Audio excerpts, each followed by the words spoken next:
The purpose of this public meeting of the Council of the Corporation of the Municipality of West Perth is to review an application for a proposed amendment to Bylaw 100, 1998, the zoning bylaw of the Municipality of West Perth, and to allow interested members of the public the opportunity to ask questions or offer comments with regard to the application. Council will not make a decision on the application at this public meeting. Based on the recommendations and information received at this public meeting, amending zoning bylaws will be presented for approval at a regular council meeting. If any member of the public would like to be notified in writing of the decision on the application, they are to provide their name and mailing address and email to the clerk this evening via email at clerk@westperth.com. A person or public body may appeal a decision if they have made an oral submission at this public meeting or written submission to council prior to the passing of the bylaw. This is a public meeting for a zoning bylaw amendment. The application was initiated by the property owner 2729988 Ontario Inc. and affects the property described as part of Park Lot 4, Registered Plan Number 339, formerly in the town of Mitchell, address of 216 St. George Street in the Mitchell Ward. I will now ask the clerk how notice was given. Notice was given by mail to all landowners within 120 meters of the land affected by the bylaw and to those agencies as prescribed by regulation. A sign advertising tonight's meeting was posted on the property on June 9th, 2020. In response to the circulation and posting of the notice, the following correspondence was received and included in the circulated agenda package. Huron-Perth Catholic District School Board and Upper Thames River Conservation Authority, both were showing no objection. Okay, thanks, Carla. I'll now call upon Adam Bettridge, planner for the Municipality of West Perth, to review the application. Adam?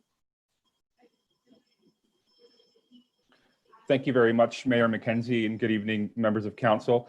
The application in front of us tonight affects the former Duracell site in Mitchell at the corner of St. George and Henry Street. The owner's planning consultant is in attendance and can speak to further details with regards to the application. I'm going to share my screen and show one report photo here shortly. Here it is. I hope everyone can see this. So this is the overall site that was previously occupied and used as an industrial site. The zoning amendment here in front of council tonight only affects this portion on the westerly side of the property in yellow.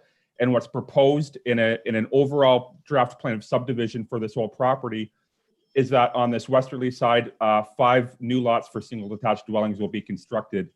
As stipulated in my report, I don't have any concerns with the application that affects those 5 lots. There is a concern about, in general, whether or not the site is contaminated from the previous industrial use. Such has not yet been determined, but can be known through a record of site condition that'll be tied to the subdivision agreement through the draft plan of subdivision process. No further questions or concerns from me. However, we'll give an opportunity for Ms. Baker to speak. And if there's any further questions from council, I can answer those following Ms. Baker's presentation. So thanks very much. Okay, thank you, Adam. Not knowing who's on and who is not on, I'll still ask the question, and maybe Carla can nod here. Is there anybody other than the applicant or their agent wishing to speak in support of this application? At the time of the meeting, so when we circulate the notice, we indicate the methods to get on and participate in the public meeting. Nobody has notified notified they want to participate other than the agent. Okay, all right. Nope, that's fine. And I assume the same is true for anybody in opposition to this application, that there has been nobody indicated anything that way. So okay. At this time, I'll give the applicant or their agent an opportunity to speak.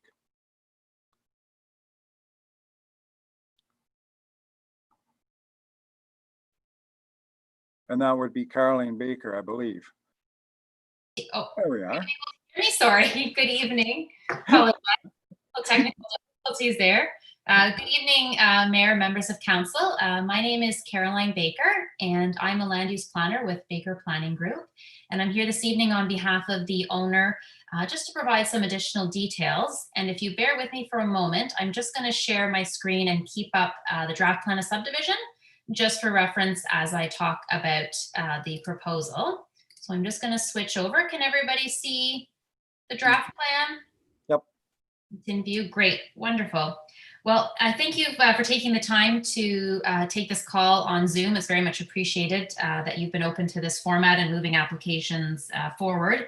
And just also want to thank Mr. Betteridge for his work on this project and his presentation.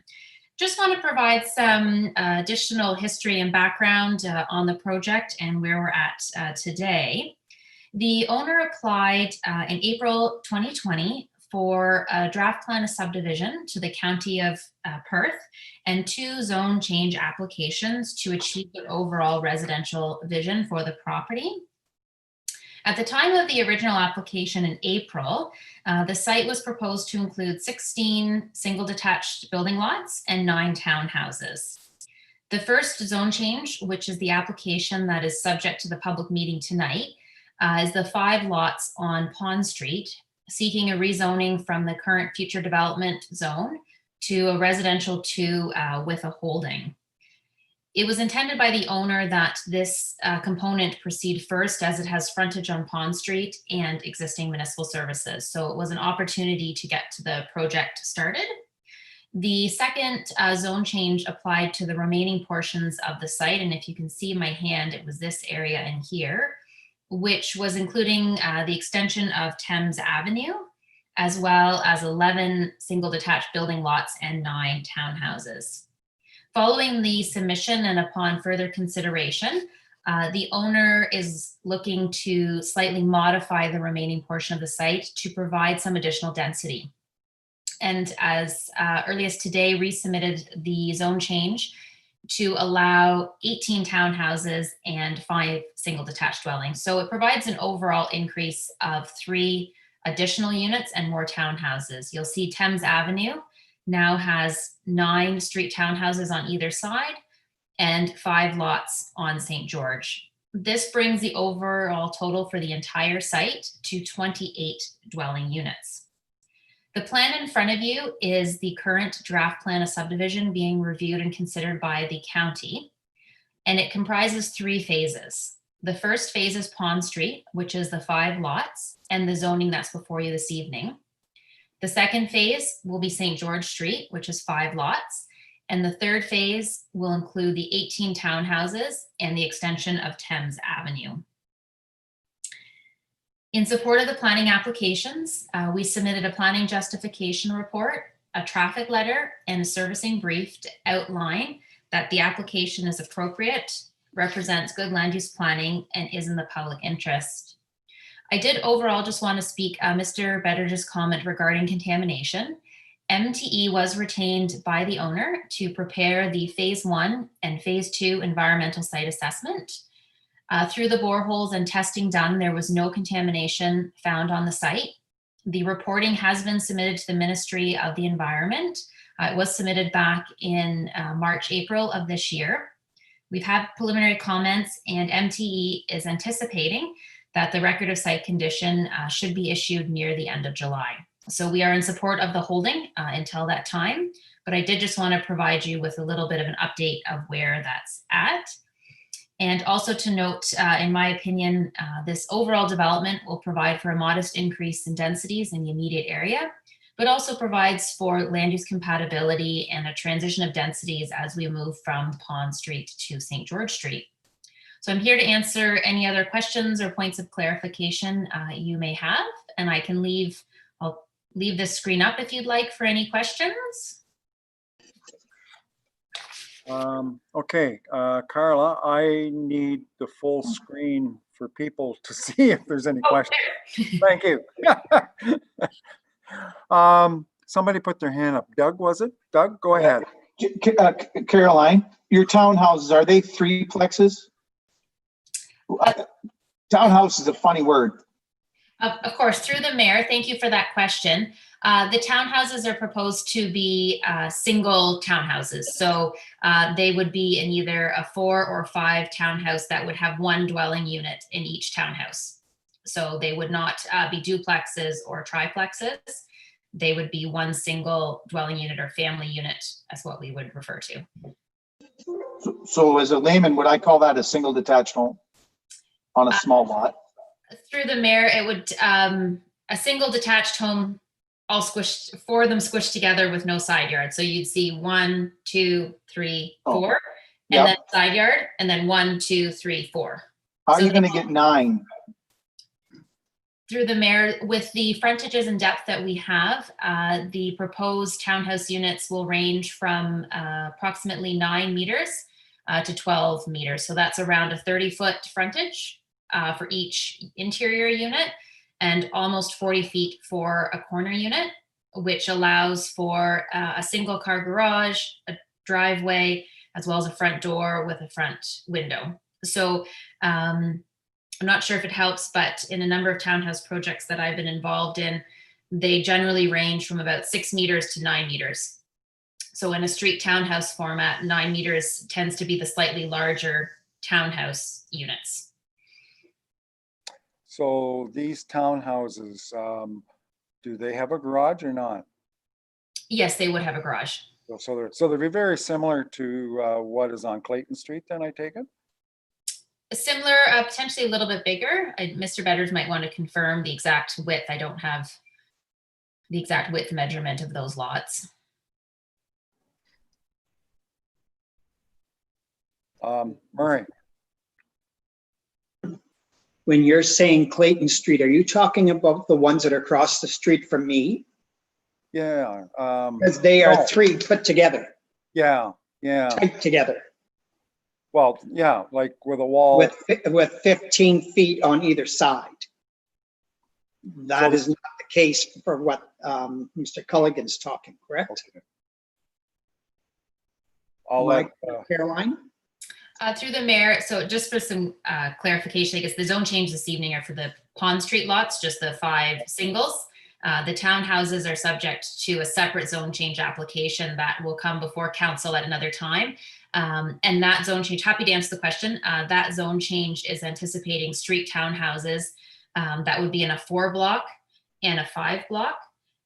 What's important to note in the draft plan of subdivision, it's shown as one entire block because you don't want to create the townhouse lots until the foundations are in and they can be surveyed.